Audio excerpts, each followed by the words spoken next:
So, Sec Roque, I just spoke to Governor Miraflores and we talked about the first day of the opening of Boracay. And during the break, you told me that you will also be visiting the island. Yes, we'll be conducting our press briefing on Monday from Boracay.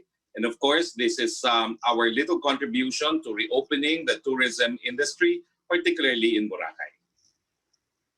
Very important what Governor Miraflores said, no, Sec Roque, and it's good to disseminate this to the public also to encourage those who siguro may konting alinlangan. The Katiklan Airport pala is solely for the tourists only. Yung pong airport sa Kalibo is going to be used for the locally stranded individuals and the rest. So yun do yung kanilang paraan para hindi din mapaghalo yung turista at yung mga taga doon. Yes, in fact, in the IATF resolution that authorized the reopening of Boracay, it was only the Katiklan Airport that was designated as entry point for tourists, no, into Boracay. No? That also enables the local government to control the entry of individuals to Boracay. Although those coming in by land from Panay itself, no, there's also a designated area for them for triage and for presenting their travel documents. So you're going there with whom, Secretary? I'm going there with some of my staff members. Our crew from PDV4 are already in Boracay, and I will just go with 2 or 3 from RTVM. I see. What about the president? Did he make any mention of a possible visit to the island, sir? Well, you know, it's abnormal times, but I'm sure he would love to visit Boracay as well. No? But right now, he's actually very busy in Malago nowadays. No? So I don't think a visit to Boracay in the near future could happen. But let's not discount it, no? Because it's important to encourage people to assist our tourism industry. And after 6 months of lockdown, I think people from Metro Manila, provided they have their negative PCR test, would welcome also the opportunity, no, to revisit this paradise on earth, Boracay. Okay, let's talk about the House Speakership. Secretary Roque, so the President met with Speaker Alan Peter Cayetano yesterday. Tell us more about that meeting. What do you know? What was discussed? You know, that meeting was really scheduled 2 weeks ago, and that was really a meeting for Brother Eddie Villanueva, who is a Deputy Speaker of the House. No? So they had a pray-over, but because Speaker Cayetano was also present, no, inevitably they had to discuss what happened in the House. No? And the President reiterated that he will respect the wishes and the choice of the House members as to who will lead them. No? And so basically the President said, I will not intervene in the internal matter of the House of Representatives. He resigned, the resignation was rejected, and the President respects that. But Speaker Alan was not really, please correct me if I'm wrong, sir, was not really scheduled to be with the President. It was just really Brother Eddie for the pray-over, sir. And it just so happened that Speaker asked for a meeting with the President too? No, I understand it's been arranged, no, because they were going to have a pray-over, and Speaker Alan and Brother Eddie are of the same faith. No? So, and it's very difficult actually to gate crash a meeting unless you're actually part of the original guest list. No? So I think Speaker Alan has always been in that guest list since 2 weeks ago. So that's clear. Hindi po siya nag-gate crash. Because let's go back to what he said at the floor. Opo, sabi niya kasi when he was offering to resign at some point, he says, I wish to be able to speak to the President about this. Yun po yung sinabi niya eh. I know how the appointments office works, and it does not matter really who you are. If you're not in the guest list, you're not included. Okay, Secretary Roque, so now that the President said that, and I know even prior to that, you said that you also spoke to the President, ano po, and you said it's a purely internal matter. What happens to the October 14 agreement? Matutuloy pa ho ba yun o hindi na? Well, the President said he respects the decision of the House, no?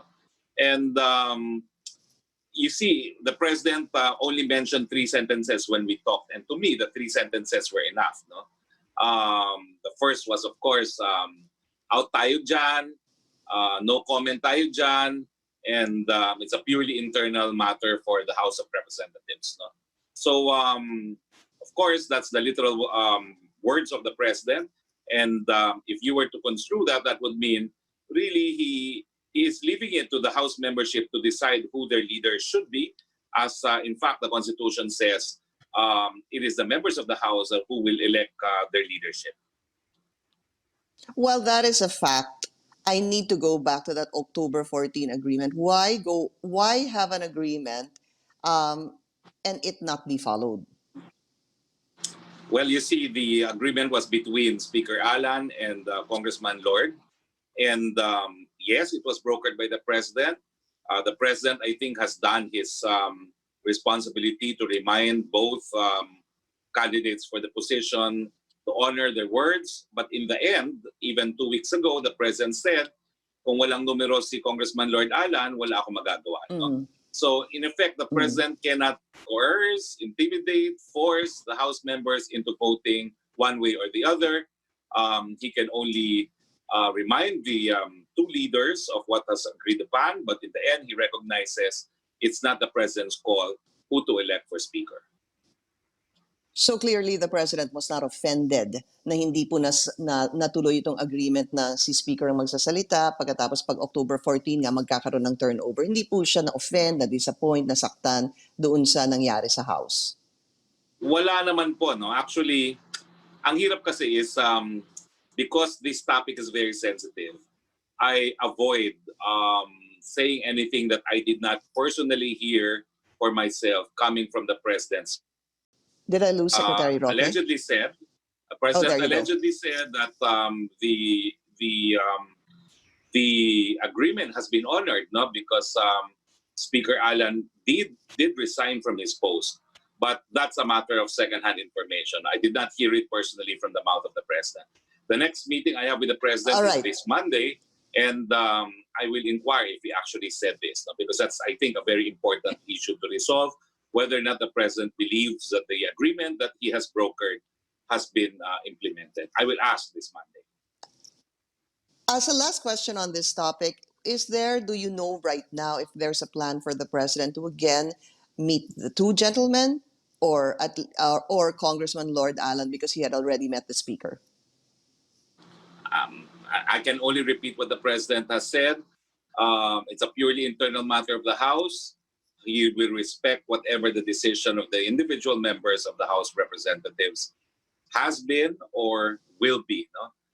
After all, the election of speaker, it's not fixed in time. No, it won't be good if the chamber keeps on changing its leaders. But for the time being, it seems that despite the fact that Speaker Cayetano offered to resign, this was rejected by his colleagues, and the president can only respect that. Okay, Secretary Roque, let's talk about Philhealth. Any update on when the DOJ will be filing the case against Morales and other key officials? Because as I go back to this, sir, the DOJ had presented the recommendation to the president over 2 weeks ago. That's correct, no, and their commitment too was to file cases within the 2-week period. No? So I expect that the cases will be filed very, very soon.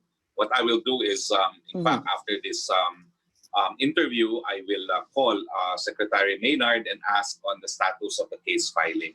But other than that, I was told that there was an order given that all those with the salary rank of 26 in Philhealth should submit their courtesy resignation to enable the new president of Philhealth, Attorney Geran, to start over. No? In other words, this seems to be the second best alternative to abolishing the Philhealth and replacing it with another entity, no? To get the resignation, voluntary courtesy resignation of everyone.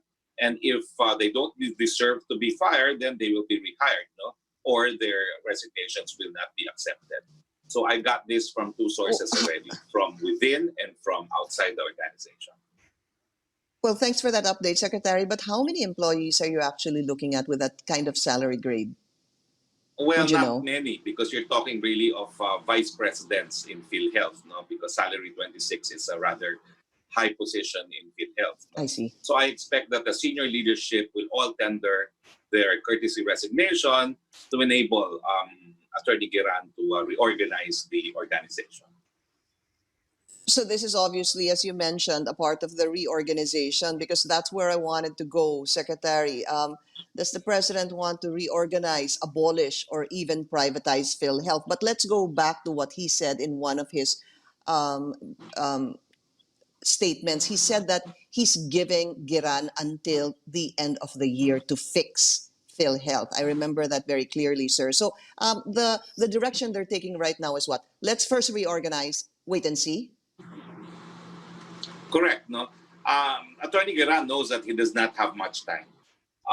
And that's why I think it was important for him to request that all the senior executives file their courtesy resignations, no? Because that's the fastest way that he can reorganize. No? And of course, we support this initiative of Attorney Giran. We're confident, though, that he will have um, very good information that would guide him on whose resignation to accept and whose resignations to resign. And I hope too that he will be guided by the Senate findings as well as the findings of Task Force Philhealth. And I want to get your personal take on this because there's talk of even privatization or abolishing PhilHealth. I know this is quite close to your heart. You've been, um, uh, well, been part of this controversy, not as a recipient though. But do you think that privatizing PhilHealth will actually be a good idea? Because if you ask Attorney Giran, he actually said that this actually might send the wrong signal that we can't seem to trust the government in fixing this. Well, I do not agree with privatization because privatization goes Mm. against the very principle of universal health care. Universal health care is distinguished from private health insurance because it is, number one, a discharge of state obligation to promote the right to health, and it is a commitment that although members will have to pay their dues, no, in reality, the dues will not be enough, and the balance will, of course, be paid for by government. And that is why I think the concept of privatization um, is simply antithetical and inconsistent with the concept of universal health care. But as author of the Healthcare. universal Mm-hmm. health care law, I've said it over and over again. My original version was to abolish PhilHealth, replace it with the National Health Service. And it was then that I Mm-hmm. discovered how pernicious the mafia within PhilHealth was because, Pinky, no? What was approved in the committee level was my bill, which provides for universal health Yeah. care and the National Health Service abolishing PhilHealth. But when it was time for me, ironically, it was I who defended the bill in plenary.